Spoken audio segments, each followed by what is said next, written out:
అందరికీ నమస్కారం. ఉద్యోగం వెతుక్కోవటం అబ్బో అదో పెద్ద ప్రయాణం కదా. ఆ టెన్షను, ఆ ఒత్తిడి మనలో చాలామందికి అనుభవమే. మరి ఈ ప్రయాణంలో మనస్సును కాస్త కుదుటపరిచి మన సంకల్పాన్ని బలంగా ఉంచటానికి కొన్ని పాత పద్ధతులున్నాయంటే నమ్ముతారా? అవును, ఈరోజు మనం అలాంటి ఒక శక్తివంతమైన మంత్రం గురించి మాట్లాడుకోబోతున్నాం. పదండి ఇక చూసేద్దాం. అసలు ఉద్యోగం వెతకడం అంటేనే ఒక ప్రయాణంలా ఉంటుంది. కొందరికేమో ఇట్టే దొరికేస్తుంది, మరికొందరికేమో అదొక పెద్ద సవాల్. కానీ ఎక్కడున్నా ఎవరైనా సరే ఆ జాబ్ సర్చ్లో పడే టెన్షన్ మాత్రం ఒక్కటే. అందుకనేమో ఈ విషయం మనందర్నీ ఒకే తాటిపైకి తెస్తుంది. మరి ఇలాంటి కష్టమైన టైంలో కొంతమంది వేదాల వైపు చూస్తారు. ఎందుకంటే మనస్సు చెదిరిపోయినప్పుడు దాన్ని ఒకచోట నిలపడానికి, మన గోల్ మీద ఫోకస్ పెట్టడానికి మంత్రాలు ఒక పవర్ఫుల్ టూల్లా పనిచేస్తాయని గట్టిగా నమ్ముతారు. ఇప్పుడు మనం చూడబోయేది కూడా అలాంటి ఒక ప్రాక్టీసే. సరే, ఇంకా అసలు మ్యాటర్కొచ్చేద్దాం. ఉద్యోగం దొరకాలనే మన సంకల్పానికి, మన ఏకాగ్రతకు హెల్ప్ చేస్తుందని చెప్పే ఆ స్పెషల్ మంత్రమేంటో ఇప్పుడు చూసేద్దాం రండి. మన ప్రయత్నానికి ఒక దారి చూపిస్తుందని చెప్పే ఆ శక్తివంతమైన మంత్రం ఇంకేంటో కాదు. ఒక్కసారి శ్రద్ధగా వినండి.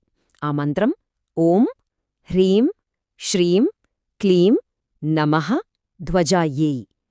మళ్ళీ చెప్తాను, నెమ్మదిగా స్పష్టంగా పలుకుతాను, వినండి. ఓం హ్రీం శ్రీం క్లీం నమః ధ్వజాయై.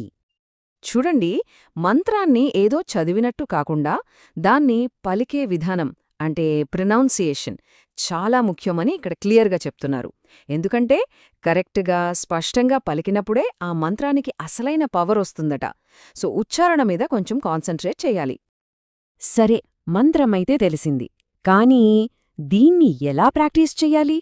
బెస్ట్ రిజల్ట్ రావాలంటే ఒక పద్ధతి ప్రకారం వెళ్ళాలి. మరి ఆ స్టెప్స్ ఏంటో ఇప్పుడు చూసేద్దాం. ఈ ప్రాసెస్ చాలా సింపుల్గానే ఉంటుంది, కానీ డిసిప్లిన్ మాత్రం చాలా ముఖ్యం. ఫస్ట్ స్టెప్, మిమ్మల్ని ఎవరూ డిస్టర్బ్ చేయని ఒక ప్రశాంతమైన ప్లేస్ చూసుకోండి.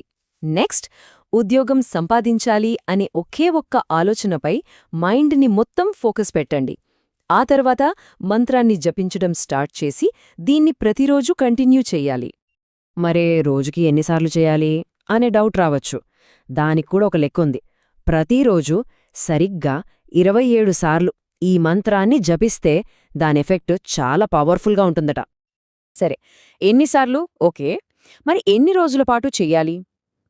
లక్ష్యం నెరవేరేదాకా, అంటే ఉద్యోగం దొరికేంతవరకు పూర్తి నమ్మకంతో దీన్ని కంటిన్యూస్గా చేస్తూనే ఉండాలని చెప్తున్నారు.